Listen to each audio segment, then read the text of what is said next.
Assalamualaikum warahmatullahi wabarakatuh. Perkenalkan, kami dari kelompok 5 akan menceritakan novel Ronggeng Dukuh Paruh karya Ahmad Tohari. Perkenalkan, nama saya Salma Nabila Mulyana, menceritakan buku 1 catatan buat emak. Perkenalkan, nama saya Jaska, akan menceritakan buku 2 Lintang Kemukus Dini Hari.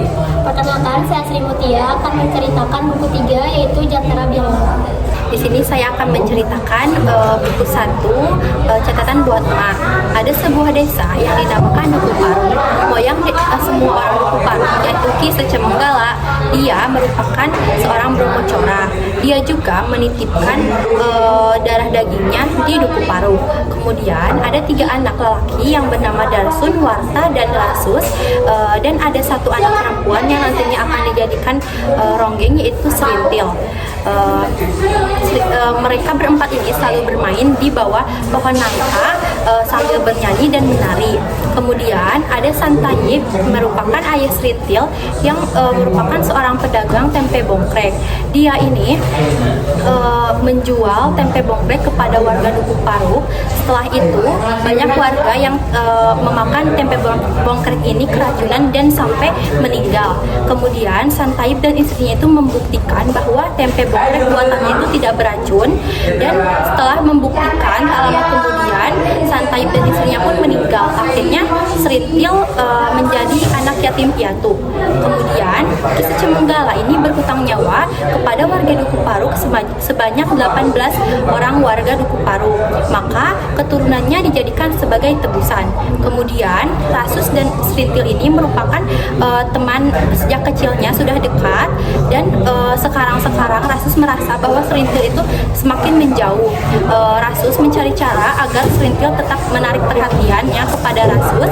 Dia memiliki cara untuk memberikan keris kecilnya kepada Serintil, peninggalan ayahnya. Dia meminta izin kepada neneknya dengan berbohong. Berbohongnya itu dia bermimpi, di dalam mimpinya itu dia bertemu dengan ayahnya, dan ayahnya memberi pesan untuk memberikan keris kecil itu kepada seorang ronggeng, dan neneknya pun percaya. Kemudian Lasus pun memberikan keris kecil itu kepada Serintil ketika sedang tidur. Kemudian sudah 2 bulan Serintil menjadi ronggeng di Dukuh Paruh ini. Ada 2 tahapan lagi yang harus dilakukan oleh Serintil. Yang pertama, Serintil harus dimandikan di depan makam Ki Secemenggala. Kemudian yang kedua, malam buka kelambu. Malam buka kelambu ini semacam sayembara untuk laki-laki dengan syarat harus membawa uang sekeping ringgit, dan bagi siapapun lelaki yang membawanya akan menikmati virginitas itu. Kemudian setelah Serintil melakukan 2 tahapan itu, Serintil menjadi ronggeng, dan Lasus pun mulai membenci Serintil karena sejatinya ronggeng itu milik semua lelaki. Kemudian Lasus pun meninggalkan Dukuh Paruh dan dia pergi ke Pasar Dawan. Di Pasar Dawan dia bertemu dengan tentara di bawah pimpinan Sersan Slamet. Dia menjadi bawahan Sersan Slamet dengan tentara tanpa pangkatnya. Kemudian dia dipercayai untuk menjaga Dukuh Paruh dari perampokan, dan Lasus ini berhasil menembak perampok, dan akhirnya Lasus dijadikan tentara oleh Sersan Slamet. Setelah menjadi tentara, Lasus ini di Dukuh Paruh, Serintil itu menyuruh Lasus untuk tetap tinggal di Dukuh Paruh, tetapi Lasus menolaknya, dan Serintil juga dia itu mengajukan permintaan untuk berhenti menjadi ronggeng demi menikah dengan Lasus, tetapi Lasus menolaknya, dan Lasus pun pergi ke Pasar Dawan untuk menjadi tentara di markasnya. Saya akan menceritakan buku kedua, yaitu Lintang Kemukus Dini Hari. Setelah Serintil menjadi ronggeng muda di Dukuh Paruh, hidupnya berubah drastis. Setelah Lasus, pria yang dicintainya, pergi meninggalkannya. Perasaan kehilangan membuatnya enggan kembali meronggeng, meski terus didesak oleh Nyai Kartarja untuk meronggeng. Dalam kesedihan, Serintil pergi meninggalkan panggung dan berkelana mencari arti hidup di tengah rasa hampa. Di Pasar Dawan, Serintil bertemu teman-teman lama dan orang-orang yang prihatin dengan kondisinya. Kemudian ia mampir ke ruko kelontong. Di sana sana dia cuma membeli air dan izin beristirahat. Awalnya penjual kelontong tersebut menolak Serintil untuk beristirahat di sana, tetapi akhirnya dia membiarkan Serintil beristirahat di sana. Setelah beristirahat, Serintil bangun dan ditawari makan oleh pedagang kelontong.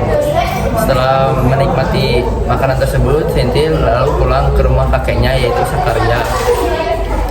Di sana, di rumah kakeknya, kondisi Serintil sangat terpuruk dan ngedrop.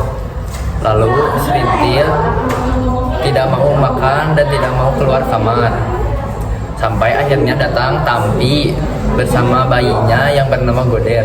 Setelah melihat Goder, Serintil seperti mendapat harapan baru untuk menjalani hidup. Serintil meminta Tampi agar dia merawat Goder. Awalnya Tampi menolak, tetapi akhirnya diberikan untuk merawat Goder. Lalu Serintil pulang ke rumah Nyai Kartareja membawa Goder. Sesampainya di sana, Serintil bertemu dengan Marsusi dan berbincang. Marsusi ingin Serintil meronggeng di rumahnya, tetapi Serintil menolak tawaran tersebut. Meski Marsusi sudah menawarkan kalung emas 100 gram dan bandul berlian, Serintil tetap menolak. Kemudian Marsusi tetap menolak. Kemudian Marsusi marah kepada Nyai Kartareja karena Serintil menolak dan Marsusi pergi meninggalkan mereka. Lalu datang Pak Ranu untuk menawarkan Serintil Pak Ranu. Pak Ranu adalah panitia acara Agustusan. Pak Ranu meminta Serintil agar Serintil meronggeng di acara tersebut. Awalnya Serintil menolak, tetapi akhirnya dia menerima tawaran tersebut. Di tempat yang lain, Marsusi pergi ke desa lain untuk menemui dukun yang bernama Tampir. Marsusi meminta dukun tersebut untuk menyakiti Serintil karena sudah mempermalukannya, tetapi dukun tersebut enggan melakukan itu. Lalu dukun tersebut menyarankan untuk mempermalukannya saja. Ketika perayaan Agustusan, Serintil tampil dan dia sangat bersemangat dan kondisinya sehat. Kemudian dia tiba-tiba pingsan dan jatuh. Dan itu disebabkan oleh Marsusi yang membuat Serintil pingsan tersebut. Lalu Serintil dibawa ke tempat lain dan Marsusi bertemu dengan Kartareja dan Kartareja mengetahui apa yang dilakukan oleh Marsusi. Setelah itu, Serintil bertemu dengan petani yang bernama Sentika. Sentika menyuruh Serintil untuk meronggeng di rumahnya dan menjadi gowo untuk anaknya yaitu Waras. Awalnya Serintil menerima tawaran menjadi ronggeng tersebut, tetapi untuk menjadi gowo dia masih memikirkannya. Kemudian dia pergi didampingi oleh Kartareja dan Nyai Kartareja. Dia pergi menuju Alas Wangkal. Alas Wangkal adalah sebuah desa. Di sana dia bertemu dengan anak Sentika yang bernama Waras. Kemudian Serintil menerima tawaran tersebut. Hubungan Serintil dan Waras sangat indah dan berwarna. Serintil mengajarkan cara Waras menafkahi keluarga dan lain-lain. Kemudian Serintil merasa gagal karena Waras sifatnya masih kekanak-kanakan. Lalu Serintil meninggalkan mereka. Tahun 1964, Serintil sering tampil di acara propaganda politik, dipengaruhi oleh sosok Pak Bakar. Namun ketegangan sosial dan kehancuran makam leluhur Dukuh Paruk yaitu Sikamanggala membuat Serintil rindu kehidupan sederhana di desanya.